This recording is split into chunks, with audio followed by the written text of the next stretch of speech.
Hello, good luck. Hello mga idol. Magandang hapon sa ating lahat. Kung gusto natin irespeto tayo ng ibang tao, dapat irespeto mo muna yung sarili mo.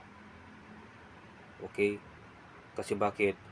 Diyan nagsisimula yung respeto ng ibang tao sa iyo, yung ugali mo. Kaya kailangan, kung deserve mo na irespeto ka ng iba, unahin mo muna yung sarili mo.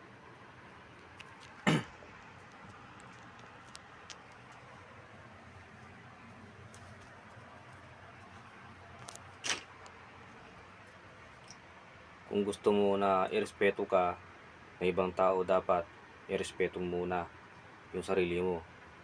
Unang-una sa lahat, deserve mo yan. Deserve mo yan. Kaya kailangan dapat tignan mo muna at respetuhin kung ano yung ugali mo.